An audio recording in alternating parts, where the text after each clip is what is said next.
Day 3 of convincing you to read Kingdoms of Kayavani by turning to a random page, except this time we're cheating and we're going to read from the prologue. We're starting at the very beginning, page 1 of the prologue. 14 years ago in the Kingdom of Light, she awoke to the sounds of screams and the heat of fire. Contessa looked around her bedroom to see that the normally guarded doorway had been left vacant.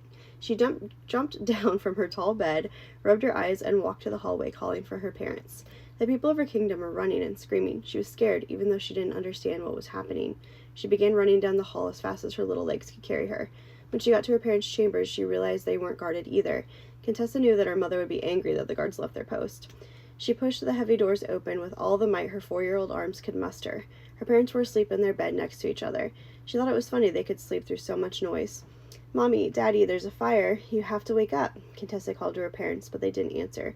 She took a few steps forward. Where did all the guards go?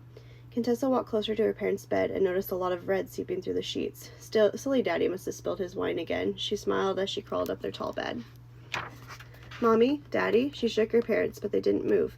"What's wrong? Why aren't you waking up?" She shook her parents as hard as she could, with tears streaming down her face when she saw the wine covering their hands. "Tessie, what's going on?" Alistair came into her parents' room holding his stuffed dragon toy. "I don't know. Mommy and Daddy must have had too much wine again because they aren't waking up," Contessa said as she poked her dad's face. "Tessie, I don't think that's wine." Alistair walked over to the bed and touched the red mess. What do you mean?" Contessa's eyes filled with tears because she already knew the answer. "It smells like one of my dad's hunting trips in here. I think that's blood, Tessie." Alistair was only a year older than Contessa, but a year was enough to know what that meant.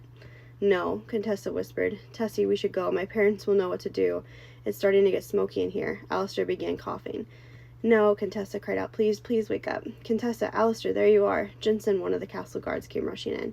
"What's happening, Jensen?" Alistair asked. He began sobbing with Contessa when Jensen came in. Now that there was an adult in the room, he didn't have to be the strong one anymore. "We're not sure. We think there was an intruder in the castle. There's no time for this now. We must get you two to safety." Jensen picked up Contessa and Alistair by the hand. "No, put me down, Mommy. Daddy, please." Contessa was shouting and crying. She was begging her parents to wake up, begging them to be okay. "I'm sorry, Princess, but they are gone. We can't let you and young Alistair share the same fate." Jensen looked at Contessa with tearful eyes as he tried to hide the break in his voice. "Come on, Tessie, I'll keep you safe." Alistair offered her his hand, and she accepted. "Stay close, young ones." Jensen drew his sword and headed out the door. Alistair held on to Contessa's hand as tight as he could as they ran down the hall between Jensen. There were people running everywhere, their screams soul-piercing. There was fire and smoke all around them. Dead bodies were lining the hallways. Contessa's cries were breaking Alistair's heart. All he wanted was to protect her from the horrible scenes in front of them.